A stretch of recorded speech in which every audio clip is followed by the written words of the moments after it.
Herkese merhaba. Nefis Tatlar Durağı'na kanalıma hoş geldiniz. Bugün mükemmel bir şerbetli tatlı yaptım. Yapımı çok kolay. Sadece 10 dakikanızı bile almayacak bu tarifi mutlaka denemelisiniz. Tüm detaylarını sizler için paylaştım. Bu arada hala kanalıma abone değilseniz abone olmayı, beğeni yapmayı ve bu videoyu sonuna kadar izlemenizi önemli rica ederek sizleri daha fazla bekletmeden hemen tarifime başlıyorum. 2,5 su bardağı toz şekerin üzerine 3 su bardağı soğuk su ilave ettikten sonra karıştırmaya devam ediyorum. Hemen ocağa alacağım.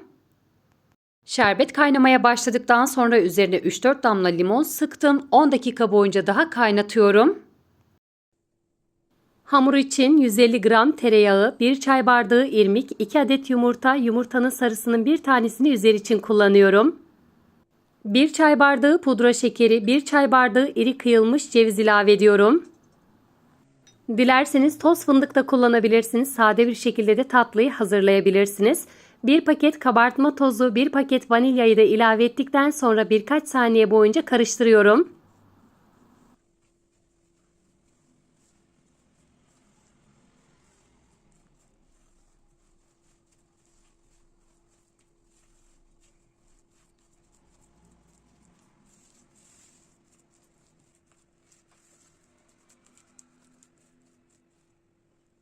Tarifim için 2 su bardağı un kullandım. Unu yavaş yavaş ilave ediyorum. Hamurun kıvamına göre eklemeye devam edeceğim.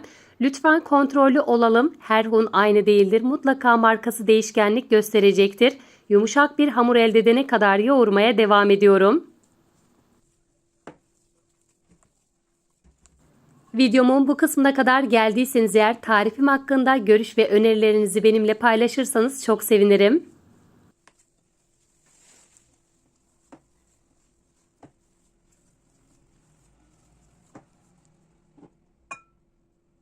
2 su bardağı unun tamamını kullandım. Tarifim için yeterli geldi. Birkaç dakika boyunca yoğurduktan sonra hemen masanın üzerine alıyorum ve toparlamaya devam ediyorum.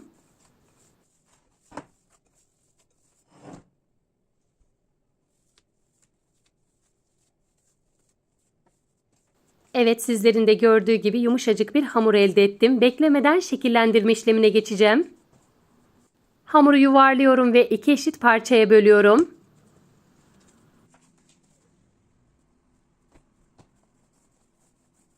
İki bezeyi de silindir halinde yuvarladıktan sonra üzerine bası uygulayarak düzgünleştiriyorum.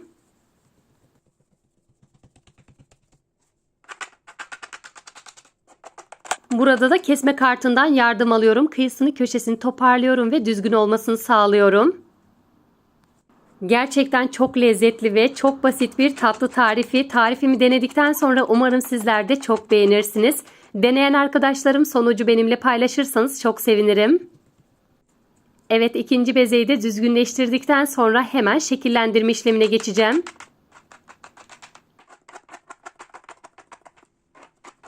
Bu arada bezelerin düzgün olması son derece önemli. Eşit bir şekilde düzgünleştirdikten sonra çay bardağı ağzı ile şekillendireceğim. Bu sayede ay şeklini vermiş olacağız.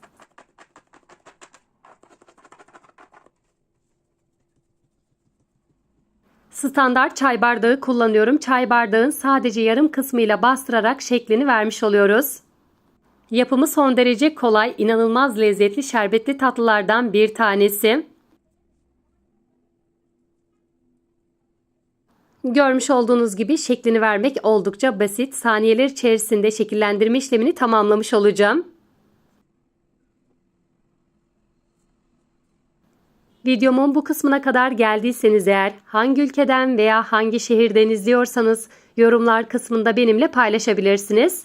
Yine videomu beğendiyseniz eğer sevdiklerinizle, arkadaşlarınızla sosyal medyada paylaşırsanız çok sevinirim.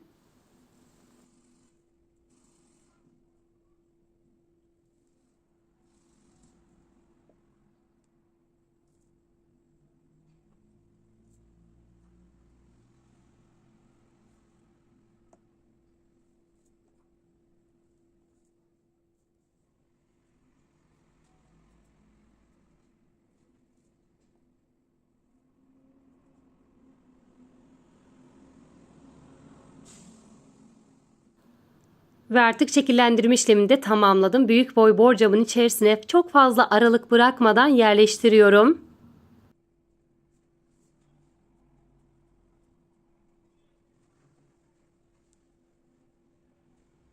Üzerine bir köşede bekletmiş olduğum bir adet yumurta sarısını sürüyorum.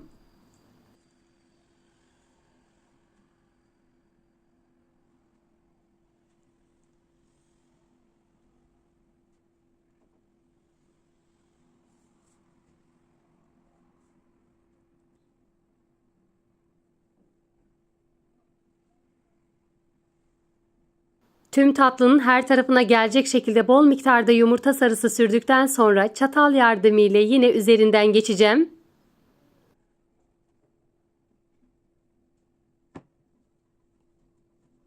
Hemen şöyle göstereyim. Yine çatal yardımıyla ay şeklini verecek şekilde üzerinden çizikler atıyorum. Önceden ısıtılmış 180 derecelik alt üst ayar fırında üzeri kızarana kadar pişirelim. Çok fazla zaman vermek istemiyorum. Her fırın aynı değildir. Yine mutlaka değişkenlik gösterecektir. Kontrollü olmaya özen gösterelim.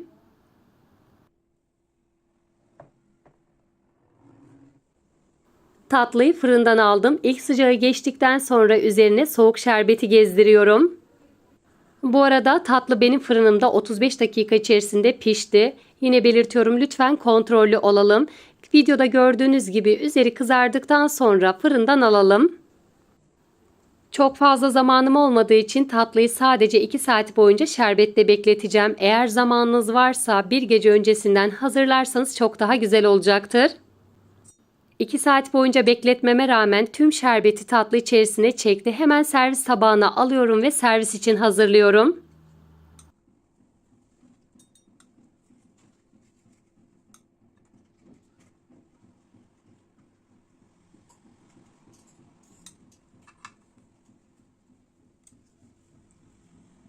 Üzerini toz fıstık ile süsledikten sonra iç dokusunu da sizlere yakından göstermek istiyorum.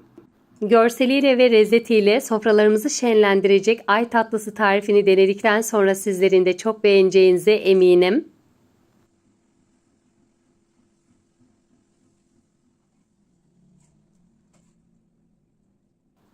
Daha çatalımı değdirmeden kendiliğinden dağılıyor. Kurabiyesi çıtır çıtır, şerbeti tam kıvamında oldu. Çok kısa bir zamanda şerbetin içerisinde bekletmeme rağmen tüm şerbeti içerisine hapsetti. Yumuşacık oldu. Garanti bir tariftir. Tarifime çok güveniyorum. Sizler de bana güvenerek bu tarifi yapabilirsiniz. Yine bir tarifimin daha sonuna geldim. Bir sonraki tarifimde görüşmek dileğiyle. Beni izlediğiniz için hepinize çok teşekkür ediyorum. Şimdiden hazırlayacak olanlara afiyet olsun. Hoşça kalın.